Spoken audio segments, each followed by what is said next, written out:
The receptionist flipped the list again, then looked at me with pity. "Your name isn't here." I froze, but before I could speak, my son stormed over in his tuxedo. He yanked the guest book from her hands, tore the page in half, and slammed it against my chest. "Didn't you hear? You don't belong here," he shouted. My suitcase slipped from my hand, scattering across the floor, and he kicked it aside as if I were a stranger. Guests gasped.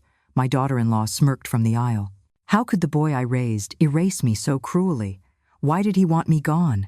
If you want to know what happens next, stay with me until the end of the video. And if you still believe deep in your heart that God is always watching over you, silently arranging everything, then right now, leave a comment saying AMEN below this video. Because who knows, at the very moment you write those words, a blessing may quietly enter your life. My name is Martha Hall. I am 71 years old, and I still remember the afternoon of April 12th, 2024, as if it happened just yesterday. That was the day I went to my only son's wedding and found out, in the most humiliating way possible, that I was not welcome. The sky was unusually bright that morning in Iowa City. Spring had dressed the streets with tulips, and everywhere I looked I saw young couples walking hand in hand. I had put on my best dress, a navy blue one I had bought months earlier, imagining that it would be perfect for Jake's big day. I had even asked one of the ladies from my church circle to help me fix my hair. "You're going to look lovely, Martha," she told me with a smile. I carried those words in my heart as I stepped into the taxi that would take me to the wedding venue. When we pulled up in front of the white-pillared hall, I felt a mixture of nerves and pride. I knew Jake and I had gone through a rough patch lately, mostly because of Madison, his fiancée, but deep down I believed that once he saw me standing there, his heart would soften. After all, I had raised him, held him through fevers, worked double shifts so he could attend the best schools. Surely, I thought, those memories would be stronger than any whisper his bride might have poured into his ear. At the reception desk, a young man in a black suit asked for my name. "Martha Hall," I said with a smile. He scanned his list once, then again, his brow furrowing. "I'm sorry, ma'am," he finally said, his voice polite but uneasy. "Your name is not here." I chuckled softly, thinking it must be a mistake. "I'm the groom's mother," I explained. "Jacob Hall. There has to be an error." But just then, I saw him, my son. He looked so handsome in his tuxedo, the boy I had raised, now a grown man about to start his own family. For a brief second, pride swelled in me. But then he reached me, and his face was not one of joy or surprise, it was one of annoyance. "Mom," he said sharply, "what are you doing here?" I froze. "Jake, I came to your wedding. They say my name isn't on the list. It must be a mistake." He sighed, rolled his eyes, and shook his head. "It's not a mistake, Mom. I told you this ceremony was for close family only." I felt the world tilt beneath my feet. "But I am your family," I whispered. My voice sounded so small, even to me. Jake's lips curled in a way I had never seen before, a mixture of contempt and exhaustion. "Did you really think you were going to be invited after everything you've done?" Those words landed like a slap across my face. For a moment, I could not breathe. After everything I had done, what had I done, except love him more than I had ever loved anyone? And then Madison appeared, radiant in her white gown. She looked at me as though I were a stain on her perfect picture. "What is she doing here?" she demanded. "She's just leaving," Jake answered coldly, without even looking at me. "Right, Mom?" In that instant, I could have begged. I could have cried, made a scene, clung to him and reminded him of every sacrifice I had made. But something inside me broke free instead. I smiled, yes, I smiled. A calm, steady smile that seemed to unnerve them both.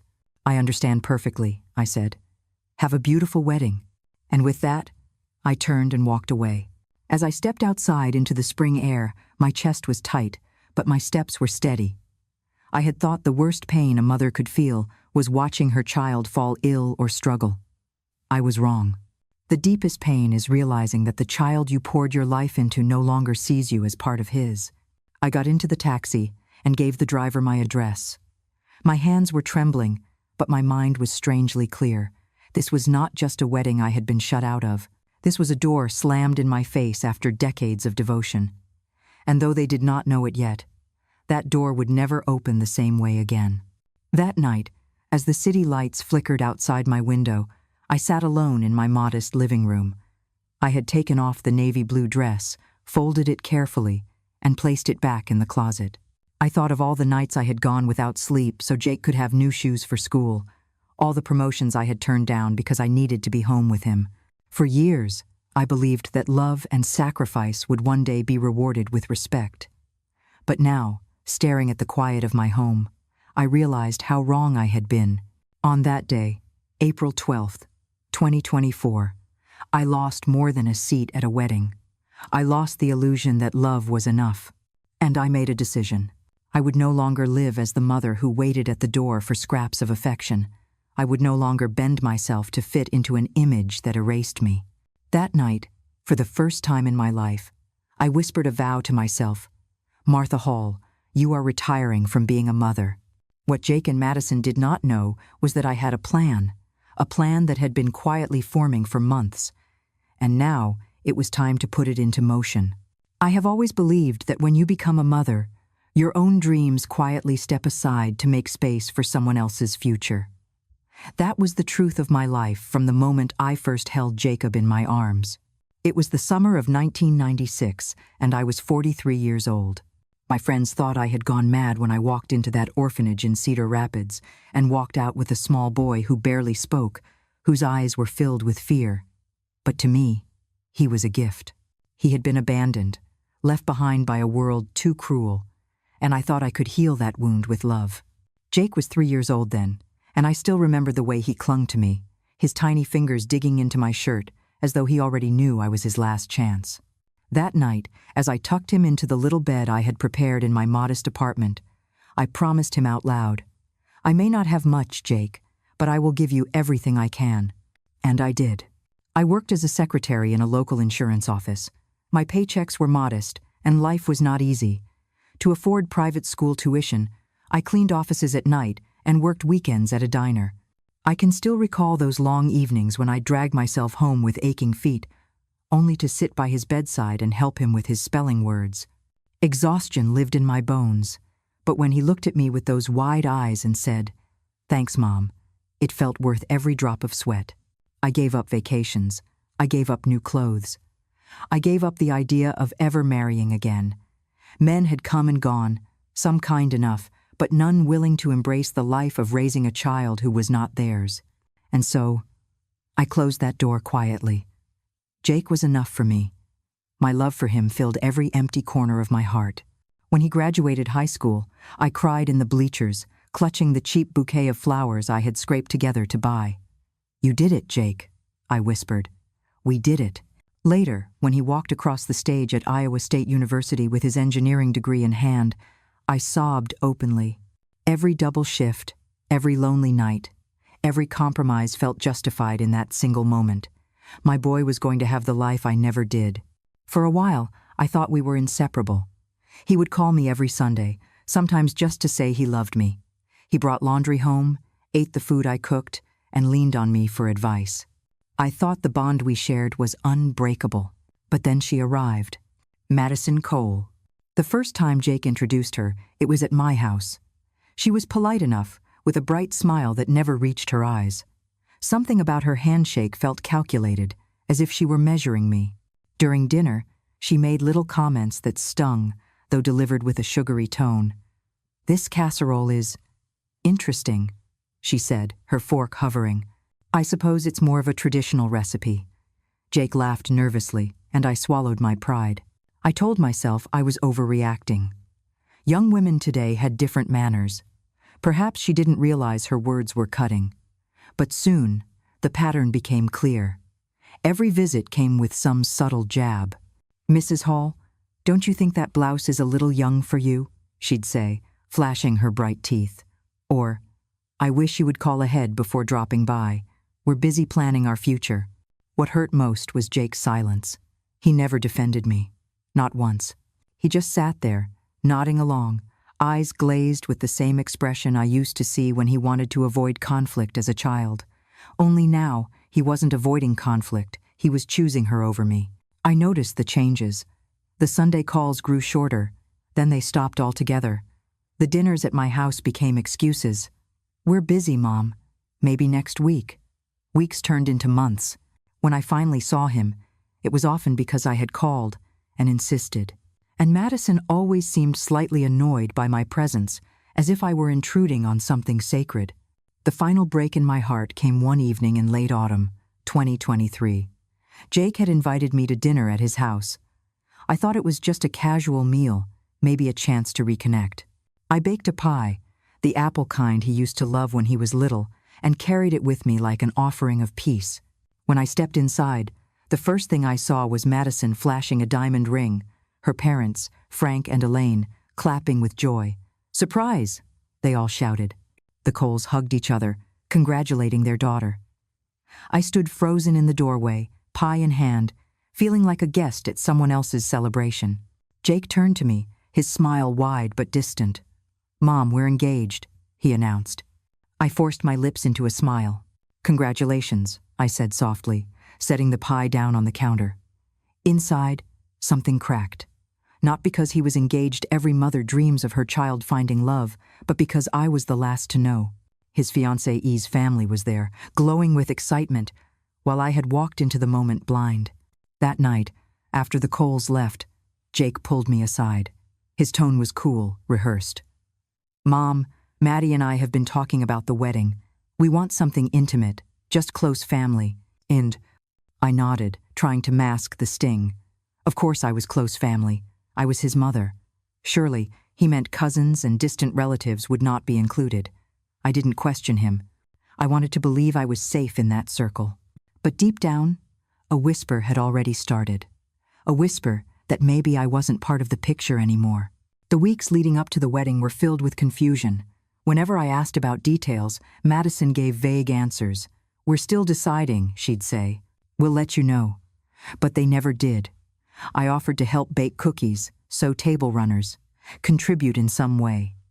Each offer was brushed aside politely but firmly. 3 days before the wedding, I finally called Jake directly. "What time should I arrive at the venue?" I asked. There was a long pause. "Mom," he said at last, his voice heavy, "Maddie and I decided the wedding will be for only the closest family." My heart stopped. "But Jake," I whispered, "I am your mother." "End of daughter." "I know," he replied, "but Maddie feels, well, that you don't really fit the image we want to project." The image. That word echoed in my head for days. After all the years of sacrifice, after every sleepless night, every shift I worked, every dream I buried so he could live his, after all that, I didn't fit their image. I cried that night, silent tears soaking my pillow. But when the tears ran dry, I felt something else rising inside me. A clarity I hadn't felt in years. If they thought I was unworthy of their image, then perhaps it was time I stopped living inside theirs. Still, I could not resist hope. On the morning of the wedding, I put on that navy blue dress, styled my hair, and took a taxi to the hall. A mother's heart is stubborn. I thought that maybe, just maybe, when Jake saw me, he would remember who I was. He would remember the nights I rocked him when he was sick, the lunches I packed, the hugs that carried him through heartbreaks. But we both know how that day ended. And as I sat in my quiet house that night, staring at the folded dress in my closet, I made my decision. I would no longer sacrifice myself on the altar of motherhood. I had given Jake everything. Now, it was time to give myself something in return. What he didn't know, and what Madison could never have imagined, was that I held secrets far greater than the ones they thought they were hiding from me. The house they lived in, the job he worked, even the credit cards Madison flaunted. They were not built by his merit or her charm. They were standing on the foundation of my silent sacrifices, my careful planning, and yes, the inheritance I had never spoken of. And now, as I stared into the darkness, I whispered to myself, "It's time, Martha. Time to let them see who you really are." The night of the wedding, after I slipped out of that grand hall with my dignity barely intact, I returned home not as a mother, but as something else. A woman with nothing left to lose. I poured myself a cup of chamomile tea and sat at the kitchen table, staring at the flickering streetlight outside. For 71 years, I had carried the role of caregiver, protector, provider. But that night, I retired from motherhood. I didn't say it aloud. I didn't need to. My heart understood it. What Jake and Madison didn't know, and what I had kept hidden even from him all his life, was that I was not the poor, overworked secretary they believed me to be. Yes, I had lived modestly. I wore simple clothes, clipped coupons, drove an aging sedan, and lived in the same one-story house I had bought decades earlier. To the outside world, I looked like any other working-class woman in Cedar Rapids. But appearances are often deceiving. My father had moved to Europe back in the 1950s, where he built a successful import-export business. He was a frugal man, not one to flaunt wealth, but he had a knack for investing wisely. When he passed away in 2014, he left me more than I could ever spend in one lifetime. Properties in Switzerland, accounts in stable European banks, stocks in companies that quietly flourished. I never told Jake. When I adopted him, I wanted him to value me for my love, not for my bank account.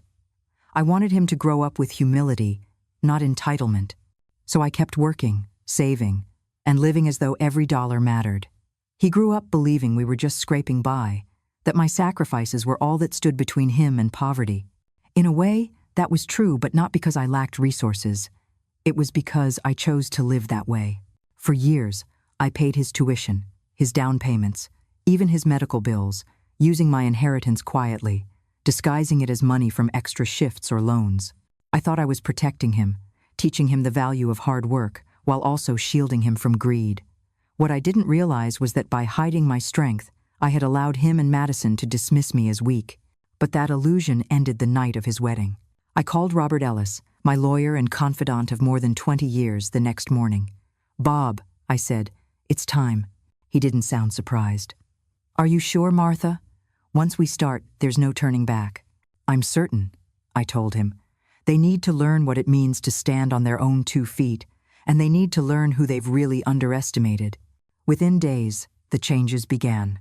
The first to go was the credit card I had opened years earlier in my name, the one Madison used for her endless shopping sprees. Dresses, handbags, spa treatments, it was all charged to a card she thought Jake was paying. I had covered those bills silently, not out of obligation, but because I wanted to keep peace in their young relationship. Now, the peace treaty had expired. I called the bank and canceled the card. By the time Madison tried to use it at her favorite boutique, she was met with embarrassment. The transaction was declined. The account closed. Next came the utilities for the house they lived in. Jake thought he had bought that suburban home with his engineering salary, but the truth was, I had paid the down payment and co-signed the loan. Over the years, I had quietly covered the mortgage whenever he fell behind, and I had taken over the utility payments altogether. He never questioned why the lights always stayed on. That changed quickly. One evening, Jake called me in a fury. "Mom, the power company just shut off our electricity. Why didn't you pay the bill?" "Because it's not my house, Jake," I said calmly. "And because I am no longer your mother." There was silence on the other end. "What are you talking about? Of course you're my mother." "No," I said firmly. "Mothers are invited to their sons' weddings. I was not. Therefore, I am not your mother." "Mom, don't be ridiculous. It was just a wedding." "Exactly," I interrupted. "The most important wedding of your life, and you decided I had no place in it. Now you will live with the consequences." I hung up before he could argue. Madison called soon after, her voice shrill with outrage. "What is wrong with you, Martha? Are you crazy? After the scene you made at our wedding, the least you can do is keep paying the bills." "Ari day." "I didn't make a scene," I said evenly. I stood at the door, smiled, and left. "You are a burden," she spat. "Jake doesn't need you. You should have some dignity and stay out of our lives." I let her words hang in the air before answering. "You're right, Madison. I am a burden. That's why I've decided to free Jake from me forever." "What do you mean by that?" she asked, her voice suddenly uncertain. "I mean," I said, "that I am retiring from being a mother." And I hung up. The days that followed were some of the calmest I had experienced in years. For the first time, I didn't rush to answer Jake's calls, didn't bend myself into knots to make his life easier. I cooked meals for one. I read books I had put off for decades. I even joined the quilting circle at Street Mark's church with renewed joy. The women there, all grandmothers and widows like myself, welcomed me warmly. They had heard whispers of what happened at the wedding, and they clucked their tongues in sympathy. "Some children forget who raised them," one of the ladies said as she threaded her needle, "but the good Lord doesn't forget." Their support gave me strength. Meanwhile, I began to move. I sold my modest house in Cedar Rapids and checked into a luxury hotel downtown, not because I couldn't buy another home, but because I wanted freedom. For once, I wanted to taste what it felt like to live without responsibility, weighing on my shoulders. Room service, fresh linens, a spa treatment. It was indulgent, yes, but it was also healing. Bob Ellis came by with papers that week. Deeds, bank statements, legal transfers. "Martha, are you absolutely sure?" he asked again. I nodded. "Bob, my son believes I'm a poor, pathetic old woman who clings to him. It's time for him to see who I really am." The truth was simple. The house Jake lived in was mine. The job he bragged about was secured through my connections.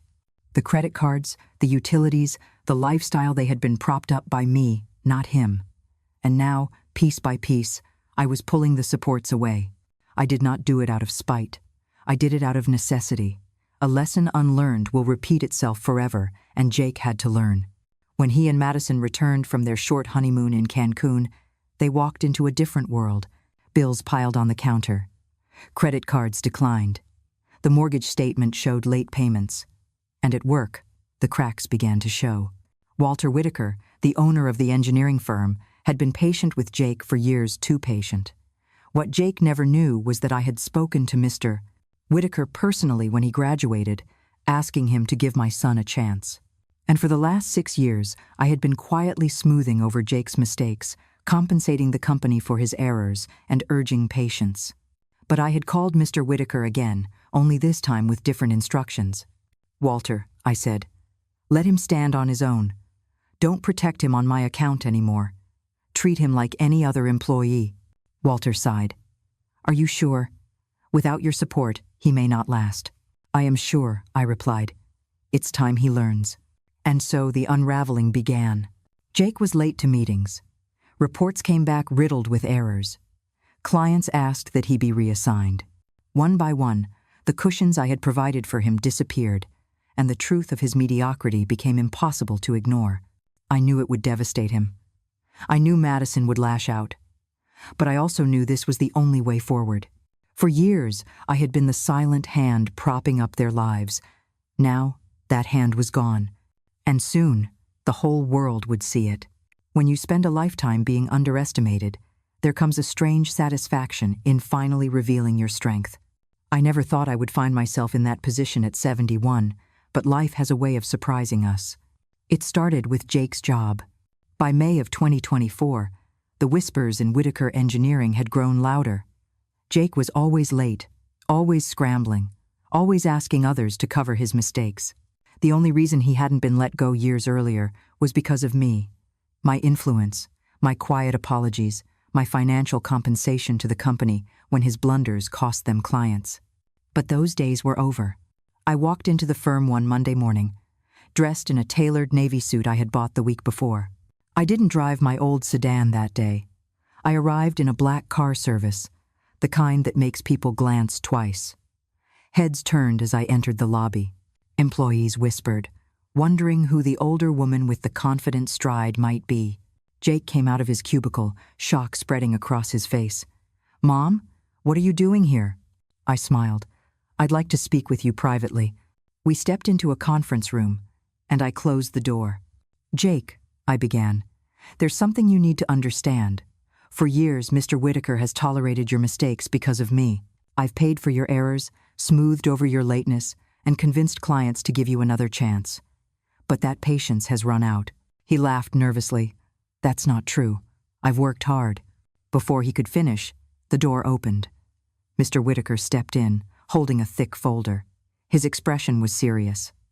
"Your mother asked me to show you something, Jake." He laid the folder on the table and opened it. Inside were performance reports from the last 3 years. Pages filled with tardy slips, client complaints, notes about errors in calculations. "This can't be real," Jake stammered. "It's very real," Mr. Whitaker said firmly. "The only reason you've kept this job is because of your mother. But I can no longer justify it. You have 2 weeks to find another position. After that, your employment here is over." Jake's face drained of color. "Mom, please, you can't let him do this. You're my mother." I looked at him steadily. "A mother would have been invited to her son's wedding. You made your choice. Now I'm making mine." I stood, smoothed my jacket, and left the room, his pleas echoing behind me. That same week, Madison had her turn. She worked as a sales associate at an upscale boutique in Coral Ridge Mall, a place where wealthy women from Iowa City shopped for designer clothes. She strutted there as if it were a stage, believing her marriage to Jake elevated her above the rest of us. I decided to pay her a visit. I walked into the store one afternoon, carrying myself not as the weary mother she thought she knew, but as the woman I truly was. Madison's smile faltered the moment she saw me. "What are you doing here?" she hissed. "I came to shop," I replied calmly. "Isn't that your job? To help customers?" A nearby client looked between us, sensing the tension. Madison had no choice but to comply. "What do you want?" she asked through clenched teeth. "I'd like to try on that dress in the window," I said, pointing to the most expensive piece in the store, $6,000. Her eyes widened. "That one?" "Yes," I said, pulling out a platinum card. "And I'd like to purchase it today." She processed the payment, no doubt expecting the card to decline. But when the system flashed, "approved," along with a credit limit that dwarfed her imagination, her face turned pale. "How is this possible?" she whispered. "Because I'm not poor, Madison," I said softly. "I never was. I simply chose to live simply. But since you and Jake decided I don't fit your image, I think it's time you learn what I truly look like." I picked up the dress, thanked the cashier, and walked out, leaving Madison trembling. Later that evening, she stormed home and confronted Jake. I can imagine her words, sharp as knives. "Your mother has money, real money." And she humiliated me in front of customers. And so the cracks widened. Jake, stripped of his job. Madison, stripped of her pride. Their carefully curated image began to crumble. And for the first time, the world saw them not as a successful young couple, but as two people who had built their lives on illusions I had quietly sustained. But the greatest storm had yet to come. Because when Madison turned to social media to paint me as the villain, she lit a fire she could not control. I knew she would try it. She had always craved attention. What I didn't expect was just how far she would go, or how many strangers would be willing to believe her story. But I had prepared. I had recordings, documents, receipts. I had the truth. And the truth, when spoken calmly, has a way of cutting deeper than any lie. That night, as I sat in my hotel suite, sipping tea and looking out over the lights of Cedar Rapids, I whispered to myself, "You underestimated me, Madison. You both did. Now it's time for the world to see who you really are." If there is one thing I have learned about Madison Cole, it is that she cannot stand losing. Pride is her engine, her oxygen, the only thing that keeps her upright. So when the foundations of her life began to crack, Jake losing his job, her credit card cut off, and her humiliation in that boutique, it was only a matter of time before she struck back. And in 2024, there was no sharper weapon than social media. One evening in early June, I opened my laptop to check emails, and there it was, a flood of messages from friends at church. "Martha, have you seen what Madison posted? Don't worry, we know the truth. Stay strong." I clicked the link, and there it was, her grand performance. "My psycho mother-in-law ruined our wedding," her post began. "She pretended to be poor for years to manipulate Jake, but she's secretly rich and jealous.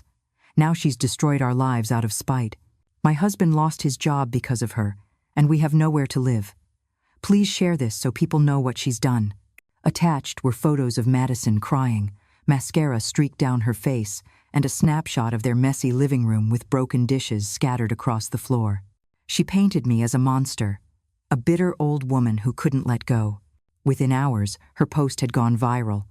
Thousands of strangers, people who knew nothing about me, filled the comments with venom. What a horrible mother-in-law. She should be ashamed for treating her own son like that. Some people don't know when to stop controlling. I sat there, reading line after line of insults. Toxic, abusive, bitter, words meant to cut. But to my surprise, they didn't wound me the way I thought they might. After everything Jake had said to me on his wedding day, the opinions of strangers were just background noise. What did bother me, though, was the injustice. Madison had taken my silence, my sacrifices, my quiet dignity, and twisted them into a caricature for the world to mock. She had cast herself as the innocent victim and me as the cruel villain, and I knew I couldn't let that stand. That night, I drafted a post of my own. I didn't rage, didn't call her names. I simply told the truth. "My name is Martha Hall," I began. "I am the mother-in-law you've been reading about. I want to share my side of the story, not with anger, but with honesty. And I wrote about adopting Jake at 3 years old, about the years of double shifts and sacrifices, about the education I paid for, the house I bought, the bills I covered. I explained how Madison had insulted me at dinners, how Jake had grown distant, how they had excluded me from the wedding. And then I revealed what Madison never expected. I had recordings. Months earlier, when Madison's insults grew sharper and Jake's words colder, my lawyer Bob had suggested I start documenting. "It's not illegal if you're part of the conversation," he reminded me. "And one day, you might need proof." So I uploaded clips: Madison calling me a burden, Jake telling me I didn't fit their image, Madison screaming that I had no dignity. The audio was clear, their voices unmistakable. I attached documents too: receipts of mortgage payments I had made, credit card bills in my name, utility statements showing my address. I didn't dump everything at once. I released them piece by piece, letting the truth drip steadily into the bloodstream of the internet. At first, people resisted. "She's just trying to clear her name," some said. But then the evidence piled up. Recordings, bank statements, photos of gifts I had bought for Jake's milestones. The tide began to turn. Oh my goodness, this daughter-in-law is terrible. How could a son treat his mother that way? This woman deserves a medal for putting up with them. I watched the narrative shift in real time. Madison's polished story began to unravel, thread by thread. Strangers who once cursed my name now shared my posts with hashtags like #TeamMartha and #RespectMothers. But Madison was not ready to surrender. A week later, she went live on social media. Her face was puffy, her voice trembling as she looked into the camera. "Don't believe her lies," she pleaded. "She edited those recordings. She's a manipulative woman who can't stand that her son doesn't need her anymore." The comments poured in, but not the sympathy she expected. "Where's your proof? Those recordings sounded pretty real to me. If you're telling the truth, show us evidence like she did." She grew frantic, her voice shrill. "She blackmailed us. She ruined our marriage." I watched from my hotel suite, calm as ever, and typed a simple comment into her live stream. "Hello, Madison. This is Martha. Would you like me to join the conversation?" The chat exploded. Viewers begged her to let me in. Let her speak. Don't be a coward. Pale and cornered, she finally agreed.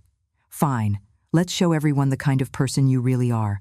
I clicked join, and suddenly we were side by side on the screen. Madison, disheveled in her cluttered living room, and me, composed in my hotel suite, dressed in a soft cream blouse, the city lights glowing behind me. The contrast was stark. "Good evening, Madison," I said, my voice steady.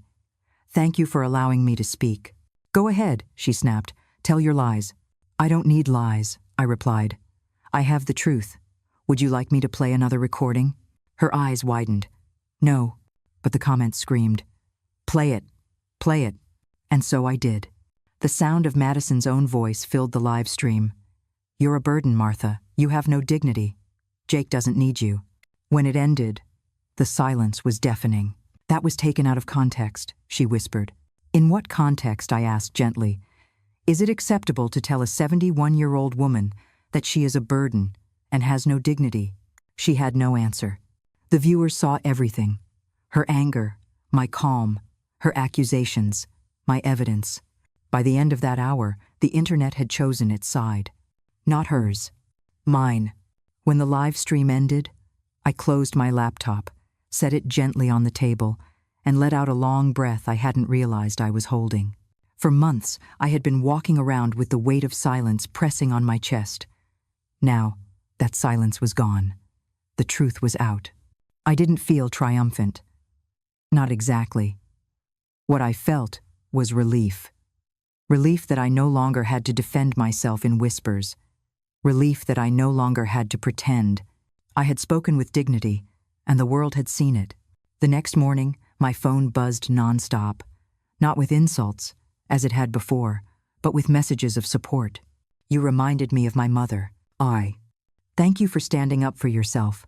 My kids treat me the same way. I needed to hear your story. And then came the headlines. Local news outlets picked up the story, framing it as a generational clash. A devoted mother discarded by her son, only to reveal she had been quietly sustaining him all along. By noon, the clip of Madison calling me a burden had been shared over 1 million times. But for Jake and Madison, the fallout was swift and merciless.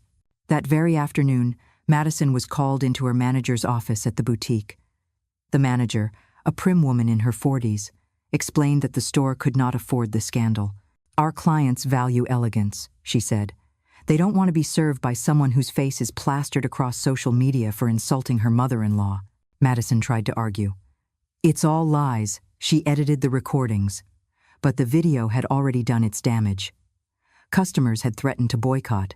Her job was gone. Jake didn't fare any better. When he arrived at Whitaker Engineering the next day, he found an envelope waiting on his desk. Inside was a termination letter. Mr. Whitaker himself pulled him aside. Jake, I gave you a chance because of your mother. I kept you on longer than I should have out of respect for her. But after last night, several clients have called demanding you be removed from their projects. I can't protect you anymore. I'm sorry. N. Jake came home that evening with his shoulders slumped, carrying a cardboard box filled with the remnants of his desk. A stapler, a mug, a framed photo of him and Madison on vacation. They sat in their darkened living room, the blinds closed tight. Madison's eyes were red from crying. Jake's were vacant, as if he had aged 10 years overnight. This is your fault, Madison hissed. If you had controlled her, none of this would have happened. Jake rubbed his face with his hands. She was right, Maddie. I let her carry me for years. I didn't even see it. You're pathetic, Madison snapped. I married a failure.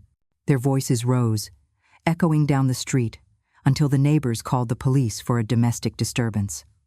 Officers arrived to find shattered plates on the floor, and Madison screaming while Jake crouched in a corner. The officers left with a warning, but the damage was done. Their neighbors had heard everything. Their reputations, once carefully polished, were in ruins. Meanwhile, I sat in my hotel suite, sipping tea and watching the sun set over Cedar Rapids. For the first time in decades, I felt free. But freedom has a price, and I knew that. Jake tried to reach me through Bob, my lawyer, sending messages that swung between rage and desperation. Tell my mom to stop this madness. Please ask her to meet me. I'll apologize. She's destroying my life. In. Bob relayed each message gently, but I shook my head. No, Bob. He destroyed his own life the moment he looked me in the eye and told me I wasn't family. Still, there were moments when my heart softened. I thought of the little boy I had rocked to sleep, the child who used to hold my hand in the grocery store. But then I remembered his face at the wedding, the contempt in his eyes, the way Madison smirked beside him, and my resolve returned. A few days later, the legal notices were delivered to their door. The house they thought was theirs had been transferred fully into my name. They had 30 days to pay rent, $3,000 a month, or vacate. Madison tore the papers up in fury. This is a lie. We own this house. But Jake sat quietly, reading the documents, realizing what he should have known all along. No, Maddie. It was never ours. It was hers. It's always been hers. Hi. The shouting that followed could be heard by the entire neighborhood. Neighbors whispered, shaking their heads at the once proud couple now unraveling in public. And me? I continued with my life. I attended quilting sessions at church. I met with Bob to plan the next steps of my retirement from motherhood. I even took Lila, the foster girl I had been mentoring, out for lunch. Her smile was like a balm, reminding me that love given freely to the right soul never goes to waste. The internet, however, had not moved on. Clips of the live stream were still circulating, and the hashtag number Team Martha was trending. Strangers debated my story, some calling me an inspiration, others using me as a cautionary tale. I hadn't asked for fame, but there it was. Jake and Madison couldn't leave the house without facing glares and whispers. One afternoon, an elderly woman recognized Jake at the supermarket and slapped him across the arm. "Shame on you," she scolded. "Your mother raised you better than this." He left the store empty, handed, humiliated. Everywhere they turned, consequences followed. Madison applied for new jobs, but every employer Googled her name and found the live stream. Jake tried to call old colleagues, but no one wanted to be associated with him. Their world shrank until it was just the two of them, trapped together in a house that no longer belonged to them. It was almost poetic. For years, I had been their silent safety net. Now, without it, they dangled in the open air, realizing how fragile their lives really were. And yet, even as I watched their downfall, I didn't feel glee. What I felt was justice, a long-delayed, painful justice. Because actions always have consequences. And sometimes, the greatest act of love is to step aside and let those consequences fall. By midsummer of 2024, Jake and Madison were cornered. He was unemployed, she was disgraced, and the house they thought belonged to them was no longer theirs. Every time they stepped outside, they felt the weight of stares and whispers. But instead of accepting responsibility, Madison did what she always did. She doubled down. One evening, as I was knitting with the ladies at Street Mark's church, my phone began buzzing non-stop. The women leaned closer, whispering, "Martha, have you seen this?" There it was again, another post from Madison, plastered across social media. This time, she went even further. "My evil mother-in-law is trying to kick us out of our house," she wrote. "She's suing us for money she doesn't need. She pretends to be a saint, but she's a manipulative woman who thrives on destroying our happiness. Please, someone stop her. She attached photos of moving boxes, staged tears, even captions like, "Imagine being homeless because of your own mother-in-law." For a moment, I felt that familiar pang of anger, the twisting knot in my stomach that came every time she distorted the truth. But then I remembered the recordings, the documents, the receipts. I had everything I needed. So I prepared. That same night, Madison went live on her social media account. She sat in their cluttered living room, mascara smudged, her voice trembling with righteous indignation. "She's ruining our lives," she told the camera. "She pretends to be kind, but she's nothing but a bitter old woman who can't stand that Jake chose me over her." Thousands tuned in, many curious, others eager for more drama. The comments started off sympathetic. "Poor thing. That mother-in-law is awful." But as the minutes passed, the tone shifted. "Where's your proof, Maddie? Why don't you show receipts like Martha did?" She sounded calm and believable. "You sound desperate." Madison grew agitated. "You're all brainwashed by her lies. She edited those recordings to make me look bad." That was my cue. From my hotel suite, I opened my account and typed into her live chat. "Hello, Madison. This is Martha. May I join the conversation?" The feed exploded with excitement. "She's here. Let her in. This is going to be good." "And of Wayne." Madison's face paled. "No," she snapped. "I'm not giving her a platform." But the viewers turned on her instantly. "Coward. If you're telling the truth, you shouldn't be afraid." The pressure mounted until she had no choice but to click accept. And just like that, we were side by side on the screen. Madison, disheveled in her dim living room, and me, seated in my bright hotel suite, wearing a simple cream blouse. Behind me, the city lights twinkled like silent witnesses. I greeted her with a gentle smile. "Good evening, Madison. Thank you for letting me join." Her eyes narrowed. "Go ahead. Tell your lies." "I don't need lies," I replied. "I have the truth, and I think it's time everyone heard it." I reached for my phone and played the first recording. Madison's voice filled the live stream. "You're a burden, Martha. You have no dignity. Jake doesn't need you." The comment section erupted. "Oh my God. She really said that? Unbelievable." "And that was taken out of context," Madison shrieked. "In what context?" I asked softly. Is it acceptable to tell a 71-year-old woman that she is a burden and has no dignity? She faltered, her mouth opening and closing like a fish gasping for air. I continued, calm and deliberate. You say I am trying to take your house, but here are the original deeds. I held up the documents to the camera. This property has been in my name since day one. I paid the down payment. I covered the mortgage. You never owned it. The comments poured in again, this time mercilessly against her. She lied. Respect your elders. This woman has every receipt. Madison tried to shout over me. She's blackmailing us. She destroyed Jake's career. I shook my head. I didn't destroy anything. I simply stepped aside. Jake kept his job for 6 years because of my influence.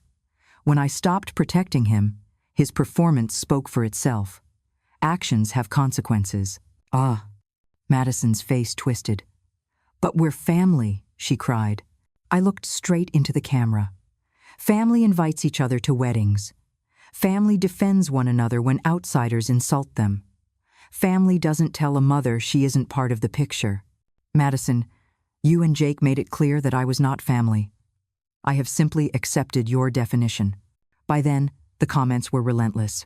Queen Martha, this is the most dignified clapback I've ever seen. She destroyed her with facts. Madison's voice cracked. I didn't know. Oh, you knew, I said gently. You just thought I would stay silent. But silence is not the same as weakness. With that, I ended the call, leaving Madison sobbing on the screen. Within minutes, clips of the exchange spread like wildfire. Mother-in-law ends daughter-in-law with receipts became the headline of the week. Millions watched the video, praising my composure and condemning Madison's cruelty. And just like that, the story was no longer hers to tell. It was mine. The morning after the live stream, Cedar Rapids felt strangely different to me. I stepped out of the hotel lobby, the early summer sun warm on my face, and for the first time in years, I felt no weight pressing on my shoulders.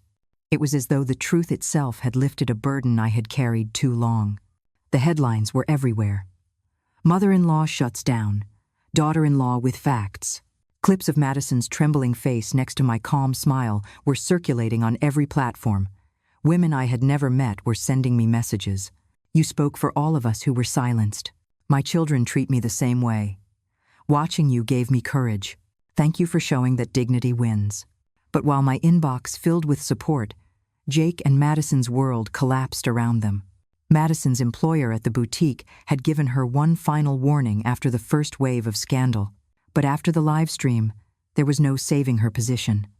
Wealthy clients who once trusted her with their wardrobes now called the store to complain. We don't want that woman serving us, they said. It's embarrassing.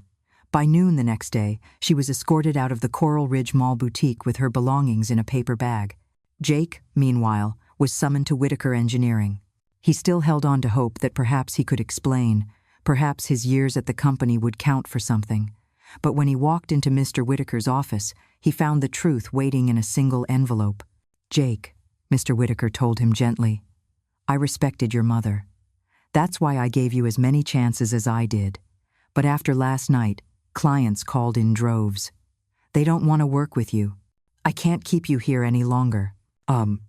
Jake left with a cardboard box, his desk reduced to a handful of trinkets, a half-dead plant, a photo of him and Madison, and a mug he never washed. By evening, the once proud couple sat in their living room surrounded by silence. Madison scrolled frantically through her phone, watching her reputation disintegrate in real time. Every comment was a dagger. Liar. Ungrateful. How dare you talk to your husband's mother that way? Jake stared at the floor, shame etched into his face. For the first time since his childhood, he looked small again. Neighbors had begun to whisper. I heard from friends at street marks that people crossed the street rather than greet them. The Coles, Madison's parents, had retreated into their own embarrassment. Frank and Elaine had once paraded their daughter's marriage as a trophy. Now they avoided eye contact with anyone who mentioned it. Inside that house, my house, the tension grew unbearable. Arguments spilled out into the night. This is your fault, Madison accused. If you had defended me, we wouldn't be in this mess.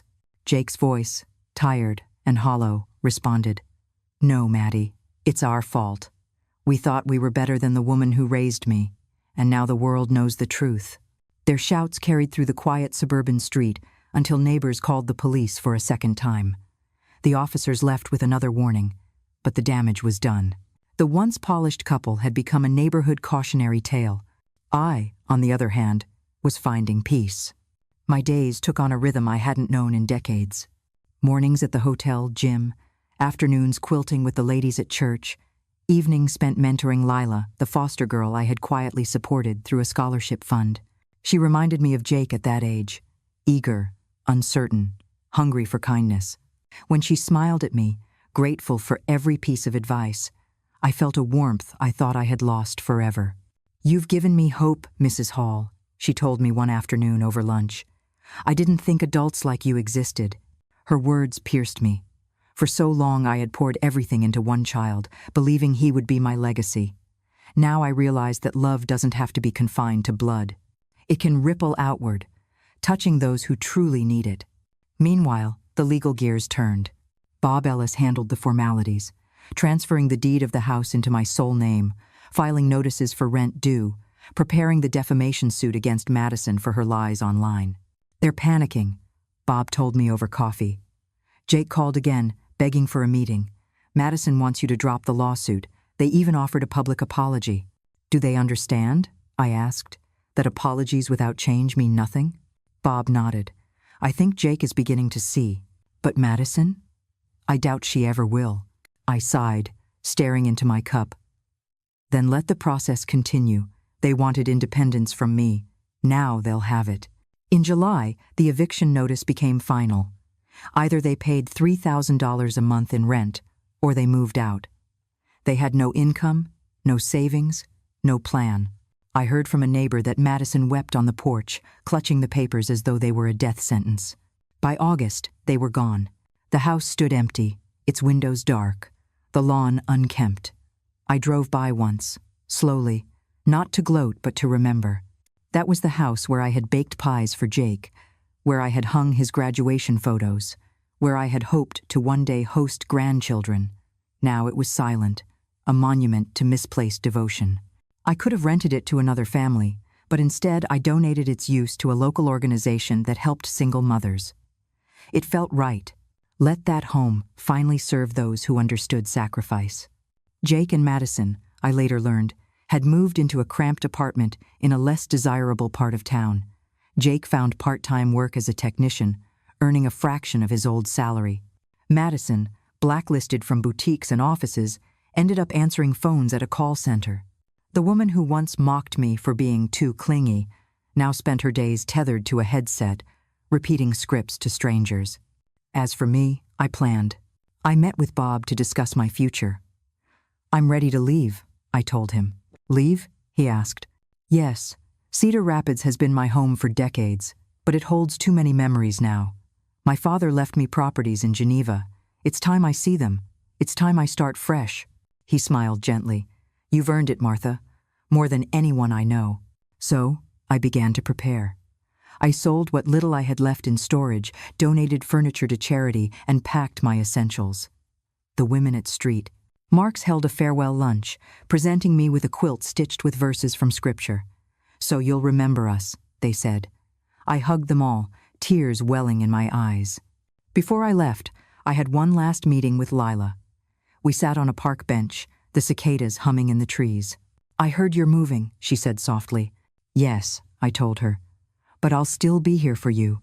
Bob will manage the scholarship, and you'll always have my number." She bit her lip. "You've been more of a mom to me than anyone ever was." "Thank you." I hugged her tightly, feeling the weight of those words. Perhaps Jake had rejected me, but in helping Lila, I had been reminded that motherhood isn't about biology or even permanence. It's about presence, and presence is something I could still give. As my plane took off that September, carrying me toward Switzerland, I looked out the window at the fields of Iowa fading beneath me. I whispered a quiet goodbye to the house, to the pain, to the years of sacrifice that had shaped me. I wasn't leaving defeated. I was leaving free. When I stepped off the plane in Geneva, the cool September air kissed my face like a promise. The mountains rose in the distance, majestic and eternal, and the lake shimmered under the autumn Sunday. For 71 years, I had lived my life defined by others, by Jake's needs, by Madison's disdain, by the silent expectations of motherhood. But here, in this new land, I was simply Martha. I rented a modest, yet elegant apartment overlooking the Rhone River. The windows opened to a view of swans gliding across the water. For the first time in decades, I allowed myself small luxuries: fresh flowers on the table, a glass of wine with dinner, silk pajamas instead of worn cotton. I hadn't realized how long I had denied myself simple pleasures. Every morning, I walked through cobblestone streets, breathing in the scent of bakeries and listening to the mix of French, German, and English that filled the air. Nobody here knew me. Nobody whispered about my past or pitied me for my son's betrayal. I was free of that weight. And yet, even in freedom, I felt a pull to give. I had spent so many years nurturing that I could not simply turn it off. So I found a small community center that helped older women who had been abandoned by their families. They welcomed me warmly. I began volunteering twice a week, pouring tea, listening to their stories. Some of their tales mirrored mine: children who had forgotten them, husbands who had left, families who treated them as burdens. But as we sat together, we stitched quilts, shared recipes, laughed over old songs. I realized that healing comes not only from telling your story, but from hearing others echo it. One woman, Sophia, clasped my hands one afternoon. "You remind me that dignity doesn't retire," she said in French, accented English. Her words stayed with me. It was during those quiet evenings, after returning to my apartment, that the idea came. I had written pieces of my story online already, but I felt there was something larger that needed to be said. Not for revenge, not for Jake or Madison, but for the countless women like me who had given everything, only to be discarded. So I began to write. I bought a leather-bound notebook and filled the first page with a title: "I Retired from Motherhood." The words looked strange, almost defiant, but also true. I poured my heart onto the pages, memories of adopting Jake, the sacrifices, the humiliations, the night of the wedding, the live stream that changed everything. I wrote not just facts, but feelings: the exhaustion, the heartbreak, the quiet triumph. Some nights, I cried as I wrote. Other nights, I laughed at small moments I had forgotten: the way Jake once insisted on wearing mismatched socks, the time he hugged me after winning a spelling bee. Writing allowed me to grieve, but also to heal. Word spread quickly in the Geneva community. A local women's group invited me to speak about resilience. I stood in front of a room filled with mothers, grandmothers, even young women just starting their lives. I told them what I had learned. Unconditional love does not mean unconditional abuse. You can love deeply while still demanding respect. And sometimes, the bravest act a mother can do is step back and let her children face the weight of their own choices. The room was silent, then erupted in applause. I saw tears in their eyes, and I knew my story wasn't just mine anymore. It belonged to every woman who had been silenced, dismissed, or forgotten. Meanwhile, Jake tried to reach me. Bob forwarded letters and emails he sent, some angry, some remorseful. In one, he admitted Madison had filed for divorce. "She couldn't handle the shame," he wrote. "Now I am alone. I realize what I lost, Mom. I don't deserve your forgiveness, but I needed to tell you that I finally see." I read his words, my heart heavy. For years, I had dreamed of hearing him admit his mistakes. But now that it was written before me, I felt no joy. Only a quiet sorrow for the boy I had raised, who had become a man too late. I didn't reply. Some doors, once closed, must stay shut. Instead, I poured myself into finishing my manuscript. By December, I had nearly 200 pages. Bob helped me find a publisher in the States, and soon, I was holding the first printed copy in my hands. The cover was simple, the title bold. I donated all proceeds to organizations supporting single mothers and adoptive families. The money wasn't what mattered. What mattered was the message. Letters poured in from across the world. Women in Colombia, India, South Africa, all saying the same thing: your story is my story. As winter settled over Geneva, I sat by my window watching snow fall gently over the city. I felt something I hadn't felt in years: peace. I no longer defined myself by Jake's acceptance or Madison's scorn. I was not just a mother, not just a victim, not just a woman who had been wronged. I was Martha Hall, survivor, storyteller, free. And as the bells of the city chimed midnight on New Year's Eve, I lifted a glass of champagne and whispered to myself, "The best revenge is not anger, it is living well." Winter in Geneva has a way of making you reflective. The snow hushes the streets, the lake freezes at its edges, and the mountains seem to stand guard in their white silence. From the window of my apartment, I often sat with a cup of tea, notebook open, and allowed myself to think not about the chaos I had left behind, but about the meaning of it all. For 71 years, I believed my life's worth was tied to one role: being a mother. Every decision I made, every sacrifice, every sleepless night was for Jake. When I adopted him at 3 years old, I promised to give him everything. And I did. But I now understood a truth I had ignored for decades. Giving everything can sometimes mean giving too much. Love, I realized, should never come at the cost of your own dignity. It had taken me losing him, losing the illusion of who I thought he was, for that truth to settle in my bones. Here in Geneva, surrounded by strangers who knew nothing of my past, I found myself becoming something new. I was no longer just Jake's mother. I was Martha Hall, a woman with stories, with wisdom, with more to give than I had ever imagined. I began speaking at local gatherings more often. Women invited me to community halls, churches, even schools. They wanted to hear the story of the mother who had walked away, not in bitterness but in strength. At first, I was nervous. But each time, I saw heads nodding, tears shining, hands reaching for mine afterward. One young woman stood in line after a talk. She couldn't have been older than 20. "My mother and I fight constantly," she said, her voice trembling. "Sometimes I feel like I don't need her, but after hearing you, I think, maybe I do." I squeezed her hand. "Don't wait until it's too late to understand her worth. Mothers aren't perfect, but neither are children. Respect is the bridge that keeps love standing." She cried, and I cried with her. That night, walking home through the quiet streets, I felt lighter. Perhaps my pain had not been in vain if it could teach someone else to choose differently. I also found new family in unexpected places. The women at the community center became sisters to me. Lila, the foster girl back in Iowa, wrote me letters filled with hope, updates on her grades, dreams of college. She signed them, "With love, your honorary daughter." Those words filled the empty space Jake had left behind. Sometimes I wondered about him. Bob still passed along his letters. The last one was particularly heavy. "Mom, I know I ruined everything. Madison and I are divorced. I am working odd jobs, just trying to survive. I think about you every day. I don't expect forgiveness, but I want you to know, I finally understand what you meant. I treated you like you were nothing, and now I have nothing. I am sorry." I read it twice, then folded it neatly and placed it in a drawer. The ache was still there, but it no longer ruled me. Forgiveness is not always reconciliation. Sometimes forgiveness is simply releasing the anger and choosing peace. And peace, I had found. I took up painting classes at a small studio near the lake.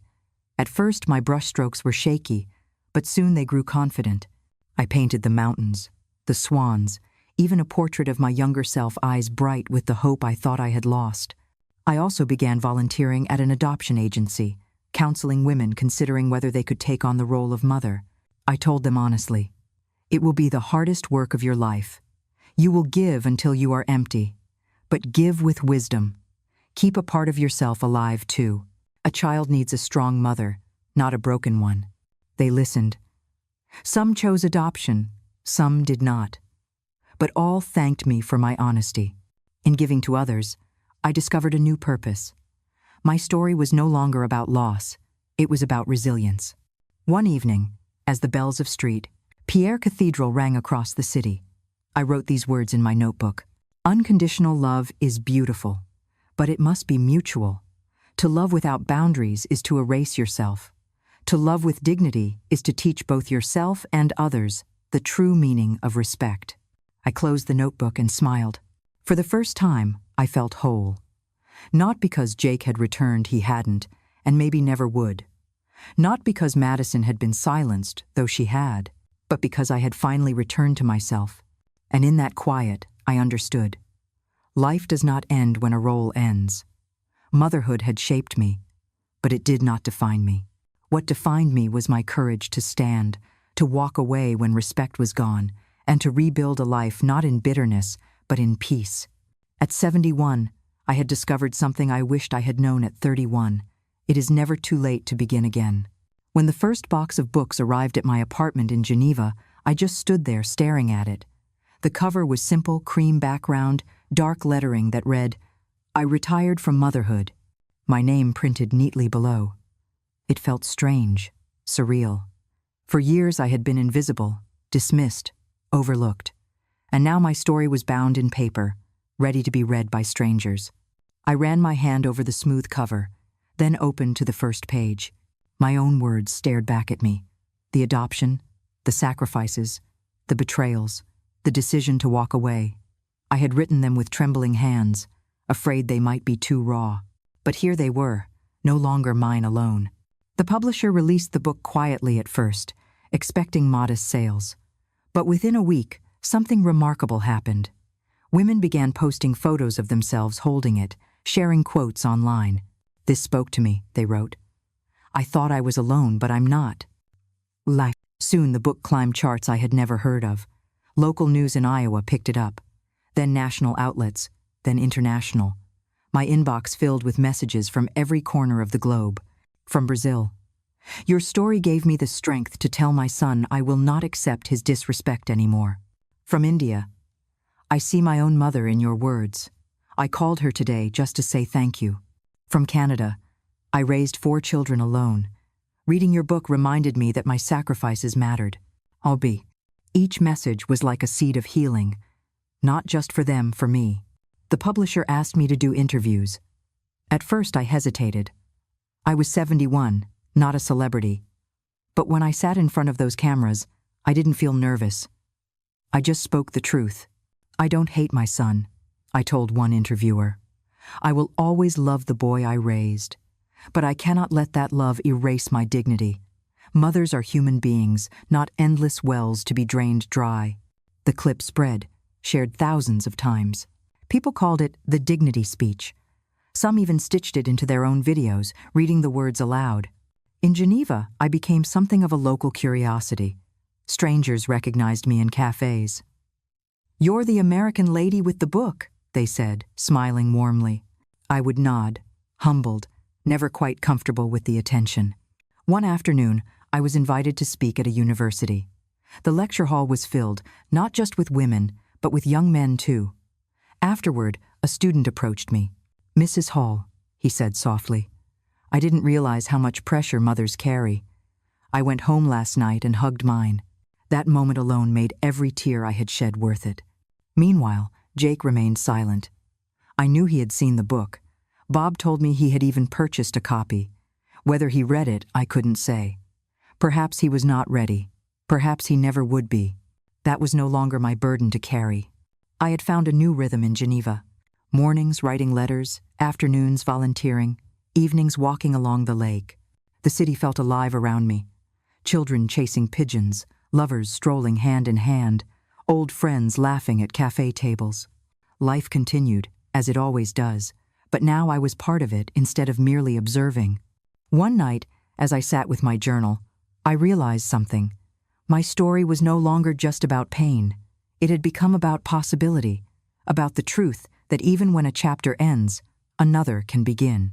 I closed the book in my lap, looked out at the twinkling lights across Lake Geneva, and whispered, "Thank you." Not to Jake, not to Madison, but to life itself for breaking me, and then giving me the chance to rebuild stronger. For 71 years, I thought my legacy would be my son. But now, I saw it clearly.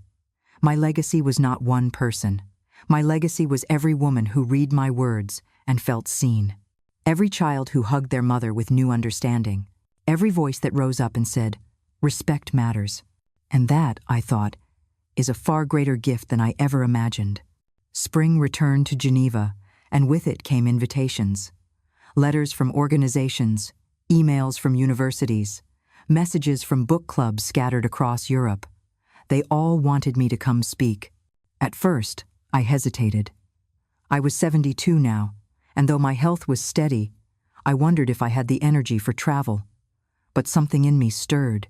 For so long my world had been small, the walls of my modest house in Iowa, the narrow circle of Jake's needs. Now, I had a chance to see beyond those walls, to expand, to breathe. So I said yes. My first stop was Paris. I boarded a train that glided through green fields and small villages until it pulled into the city of light. When I stepped onto the platform at Gare de Lyon, I felt like a girl again, wide-eyed and curious. The event was hosted in a community hall near Montmartre. I expected maybe a dozen women. Instead, the room was full grandmothers in shawls, young mothers with babies in their arms, even a few men standing at the back. I told my story, not with bitterness, but with honesty. The silence in the room was heavy, not of disinterest, but of recognition. When I finished, they rose to their feet. Some cried, others hugged me as though I were their own. "Mercy," they whispered. "You spoke our hearts." And won. From Paris, I traveled to Berlin, then Rome, then Barcelona. Each city offered its own flavor, its own history, but the women were the same, strong, weathered, carrying stories of sacrifice and loss. They handed me their words as though I were a safe keeper. I listened, I held their pain, and in return, I offered mine. In Rome, an elderly woman named Isabella pressed a rosary into my hand. "For courage," she said. In Berlin, a group of students presented me with a notebook filled with letters to their mothers. In Barcelona, a choir of women sang to me in Catalan, their voices lifting like wings. At night, alone in hotel rooms, I often cried quietly, not from sadness, but from awe. I had spent years believing my life was small, confined to one ungrateful son and a toxic daughter-in-law. Yet here I was, crossing borders, touching lives I had never imagined. I began to understand something profound. Pain can be fertilizer. It can break you open, but it can also help others grow if you share it honestly. My suffering had not been wasted. It had become a bridge. The media began to call me La Mère Courage, the mother of courage. I laughed when I first read it. I was no hero, just a tired woman who had finally said, enough. But perhaps courage is nothing more than that choosing dignity when silence is easier. Back in Geneva, I found myself walking along the lake one evening, reflecting on it all. Children chased kites in the breeze, lovers picnicked under budding trees. Life pulsed with energy. I thought about Jake. I wondered if he saw the news, if he recognized the woman on the stage as the mother he had dismissed. Maybe he felt regret, maybe not. But I no longer needed his acknowledgement. My journey had grown larger than him, larger than Madison, larger even than the pain. It had become about all of us, every woman who had ever been told she was a burden, every mother who had been forgotten, every elder who had been silenced. My voice was simply one among many, but by lifting mine, I had given permission for others to lift theirs. That night, I opened my journal and wrote, "The world told me my story ended when my son turned his back. But stories don't end with betrayal. They end only when we stop telling them. And I am not finished." By the time summer spread across Geneva, my mailbox overflowed daily. Some letters were from strangers, women and men alike, sharing their stories, thanking me for mine. Others came from organizations inviting me to speak. But mixed among them, tucked quietly between envelopes, were letters from Jake. Bob had warned me. "He keeps trying, Martha. Some angry, some pleading. He doesn't know how to let go." At first, I tossed them into a drawer, unopened. I told myself I didn't need his words. I had heard enough from him at that wedding door to last a lifetime. But one rainy afternoon, curiosity won. I slid open an envelope, the handwriting instantly familiar. My boy's scrawl, once used to sign school permission slips, now shaky and uneven. "Mom," it began, "I know I don't deserve for you to read this, but I need you to know I'm trying to change. Madison is gone. She filed for divorce months ago. I don't blame her anymore. I blame myself. I was blind, proud, and cruel. I lost my job, my marriage, my house. But the worst loss was you. I wake up every day wishing I could go back to that wedding and choose differently.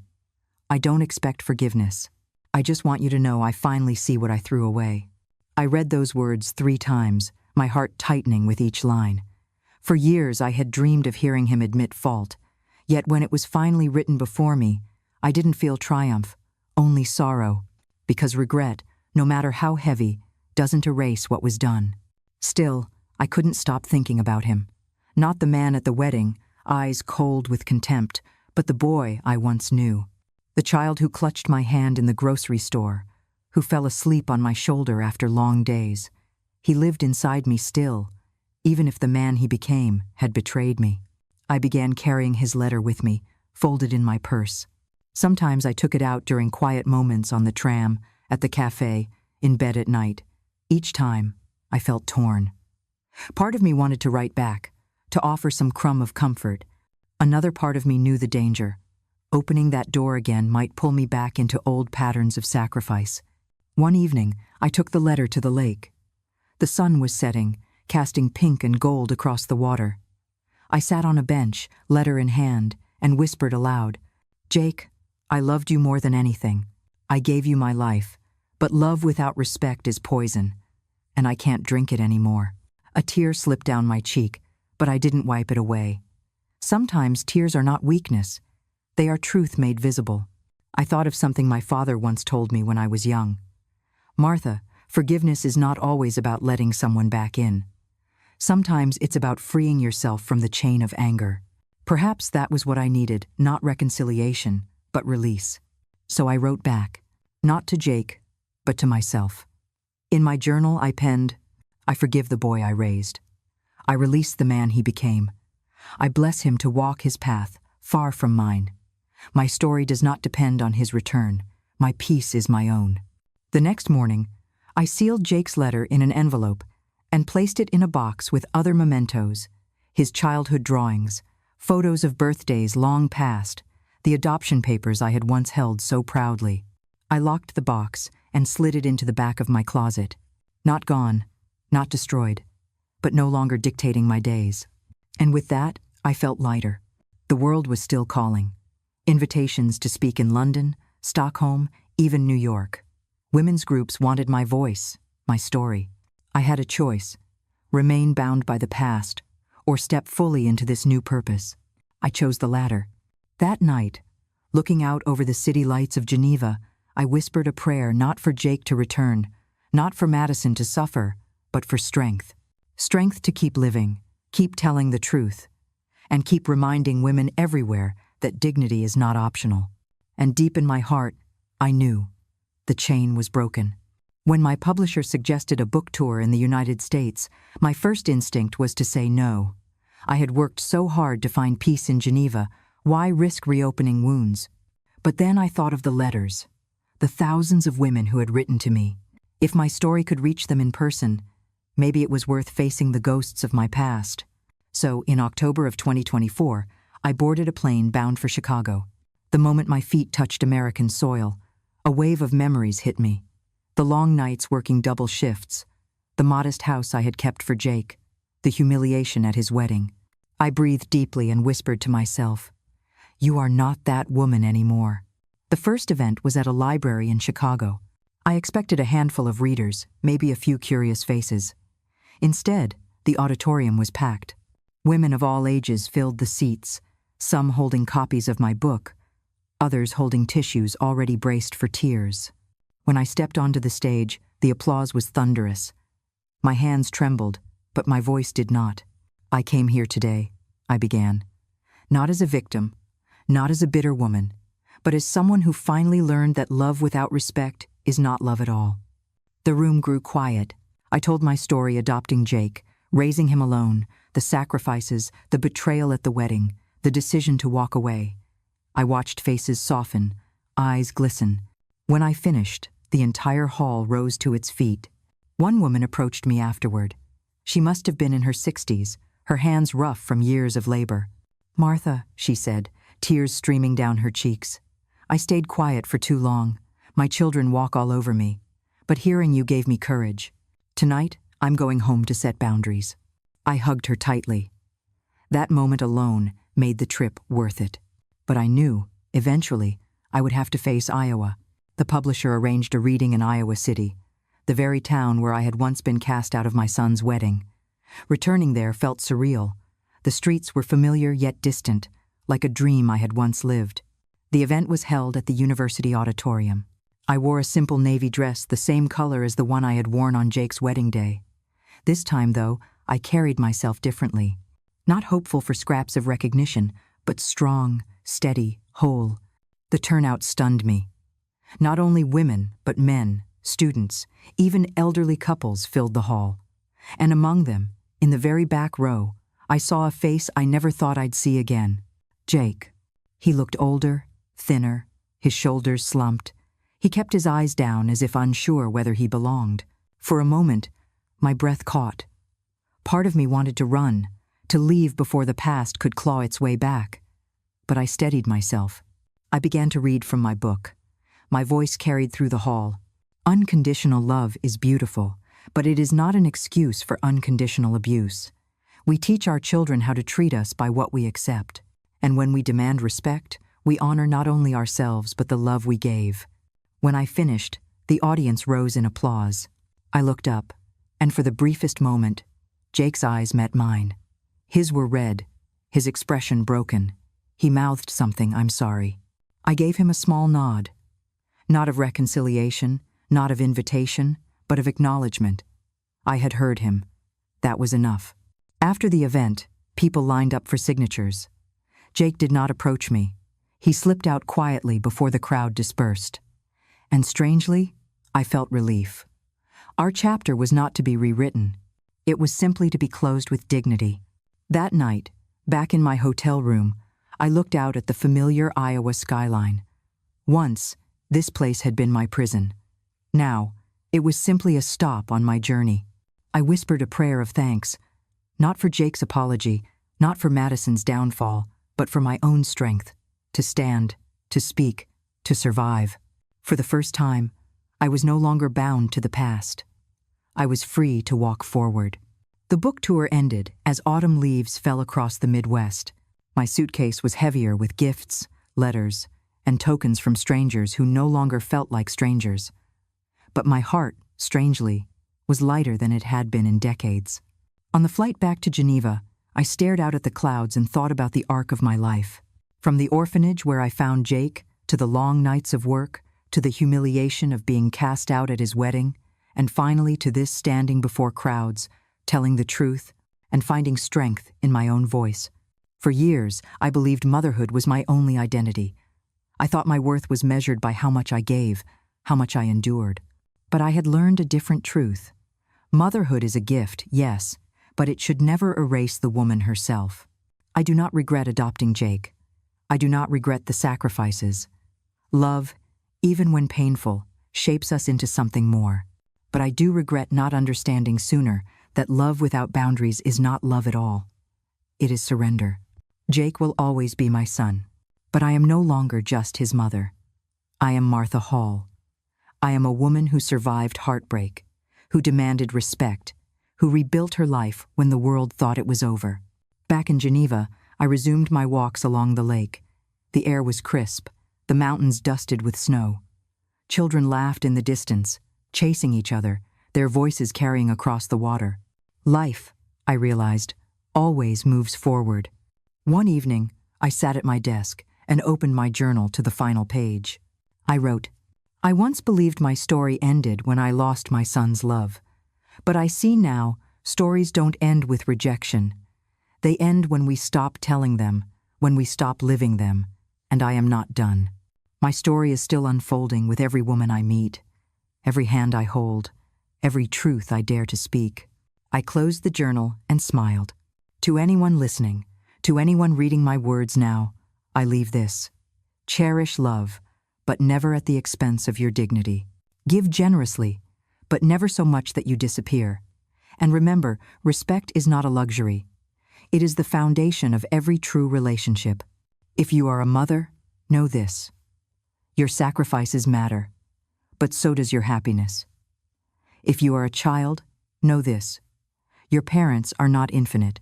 They are human, and their love deserves gratitude, not entitlement. And if you, like me, have been cast aside, let my story remind you, it is never too late to begin again. Because the greatest revenge is not bitterness, it is peace, it is joy, it is the courage to live well. That, at 72, is the ending I have chosen, and the beginning I embrace. What did you feel while listening to this story all the way through? If it touched your heart, leave the number 1 inch the comments. If you didn't feel connected to it, feel free to write 0. Every piece of feedback means a lot to me, because it's thanks to you that I can keep going. It's from your responses that I draw the energy to tell the next chapter. A new story is coming, even deeper, even more moving. And I truly hope you'll be there to listen with me.